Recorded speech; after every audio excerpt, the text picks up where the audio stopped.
નમસ્કાર દોસ્તો, જય માતાજી, જય શ્રી કૃષ્ણ. કેમ છો બધા મજામાં? તો આજે આપણે આવી ગયા છીએ વાડીએ ચક્કર મારવા, અને વાડીએ આવીને હું તમને આજે સાર બતાવશું. જે સાર છે એ આજે આપણે વેચવાની છે. જે કોઈને ભાઈઓને લેવાની હોય તે ઉપર આપેલા નંબર ઉપર સંપર્ક કરે. સાર બહુ સારી છે, 20 રૂપિયા પૂરો દેવાનો છે મિત્રો. જો આ સાર ગુજરવાડાની સીમમાં આવેલી છે. જે કોઈ ભાઈઓને લેવી હોય તે આ નંબર ઉપર સંપર્ક કરે. જો સાર 3000 પૂરા છે. જે કોઈ ભાઈઓને લેવી હોય તે આ નંબર ઉપર કોન્ટેક્ટ કરે. સાર બહુ સારી છે, વરસાદમાં પલળેલી નથી, અને પૂરા પણ બહુ સારા છે, મજબૂત છે. પૂરા એક પૂરે તમારું ધરી જાય છે, અને સાર જો બહુ પલળેલી નથી, બહુ સારી સાર છે. જો સાવ કોળી અને બહુ રાડા પણ નથી, ઝીણી સાવ સાર છે. ગુંદીની સાર છે, એટલે કે જાતની સાર છે, અને બહુ સરસ સાર છે. જે કોઈ ભાઈઓને લેવી હોય તે ડિસ્ક્રિપ્શનના અંદર આપેલો નંબર છે, એ નંબર ઉપર ફોન કરે અને સાર લઈ જાય. 20 રૂપિયાનો એક પૂરો છે મિત્રો. ખડકીલા હે, અને સાર બહુ સારી છે, વરસાદમાં પલળેલી નથી. જુઓ દોસ્તો,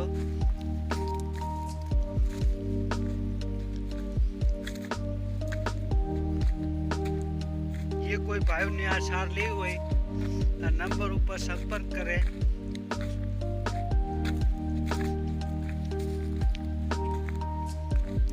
અને સારવાળા માલિકને હું તમને બતાવું. અને આજે આપણે આવી ગયા છીએ જીરામાં પાણી પાવા માટે. અહીંયા થોડીક પાઇપ લીકેજ છે, એટલે પાણી જાય છે મિત્રો. અને પેલા નંબર આપજો તમારો ભાઈ. આ ભાઈને સાર વેચવાની છે. બોલો તો તમારો નંબર ભાઈ, નંબર બોલો. હા, ભાઈની સાર છે અને અમને વેચવાની છે. સાર બહુ સારી છે. અને ભાવ શું રાખેલો છે સારનો? 20 રૂપિયા પૂરો છે મિત્રો. જે કોઈ ભાઈને લેવી હોય જલ્દીથી જલ્દી આ ભાઈનો સંપર્ક કરે. જો, અને અમે બનાવી છીએ આજે દેશી સાપરી. જો રાત્રે ખેતરનું રખોલું કરવા માટે. અને અહીંયા અમે ચા મૂકીએ છીએ દેશી ચૂલા ઉપર, અને દૂધ પણ આવી ગયું છે. અને ટ્રેક્ટર ને બાઇક લઈને આવી ગયા છીએ આજે જીરામાં પાણી પાવા માટે. અને અમારી બાજુ જો રાત્રે રખોલા માટે આવા ધારિયા વાપરીએ છીએ મિત્રો.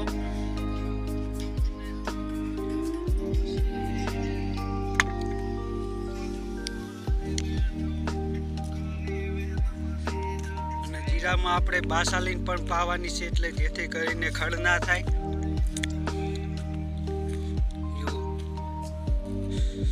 ટાટા પેનેડાની નથી, પણ બીજી કઈક કંપનીની પણ બાસાલીન બહુ સારી છે. જુઓ દોસ્તો, પરપેન્ટની એ દવા નિંદામણ નાશક. જો મિત્રો, આ દવા બહુ સારી આવે. અને આ દવાવાળે અમે પાણીથી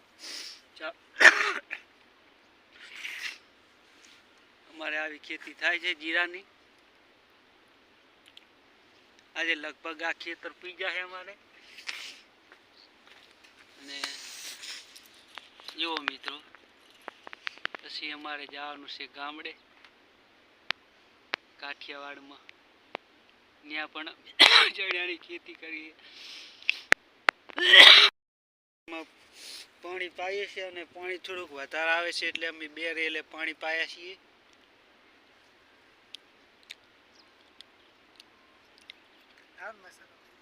અને જીરું ધોરિયો ફાટે ને એટલા માટે આવા જારાનું અમે હાકીએ છીએ. શું કહે ને, શું હાકા? હા, હાવડી હાકીએ છીએ. આવી જુઓ, આ હાવડી છે. એક છોકરોનું અમે પહેલાં તો બેહતા, પણ હવે અત્યારના સમયમાં અમે માટી ભરીને હાકીએ છીએ. માટી ભરીને હાકીએ છીએ દોરા વાળે બાંધીને. એટલે આ એટલે ફાટતું બંધ થઈ જાય અને પાણી નીકળતું બંધ થઈ જાય છે.